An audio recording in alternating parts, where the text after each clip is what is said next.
Friendship goals எப்படி இருக்கணும்னு என்னோட இந்த கதையை கேட்டுட்டு டிசைட் பண்ணுங்க. It was 2007 I think. நான் 7th ஸ்டாண்டர்ட் படிக்கிறப்போ ஒரு வாட்டி என்னாச்சுன்னா, நம்ம இந்த நோட் புக்ஸ் எல்லாம் ரேப் பண்ணியிருப்போம்ல, கவர் ப்ரௌன் ஷீட், அதில் இருந்து ஸ்டாப்ல பின் வச்சு நான் விளையாடிட்டு இருந்தேன். பை மிஸ்டேக் என்ன பண்ணிட்டேன்னா அப்படியே அதை மில்கிட்டேன்.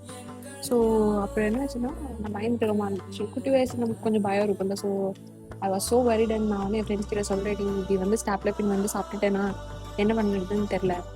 அண்ட் நிஜமா அவங்க என்ன ரியாக்ட் பண்ணாங்கன்னா, ஒன்றும் இல்லடி நீ பயப்படாத, எனக்கு என்ன ஆனாலும் அது எங்களுக்கும் ஆகட்டும், ஸோ நாங்கள் இருக்கோம் உனக்கு அப்படின்னு சொல்லிட்டு லிட்ரலி வாட் தே டிட்னோ, அவங்க ஆளுக்கு ஒரு ஸ்டெப்ல பின் எடுத்துட்டு டேப்லெட் மாதிரி இதை சாப்பிட்டுட்டு தண்ணி குடிச்சாங்க. இந்த கதையை நான் நிறைய பேர்கிட்ட சொல்லியிருக்கேன். Today I met them. And இந்த வாட்டி நாங்கள் எங்களோட ஓன் கிட்ஸ் கூட இருந்து அவங்களுக்கும் இந்த கதையை சொல்கிறோம். So yeah, now you decide friendship standard எப்படி இருக்கணும்னு.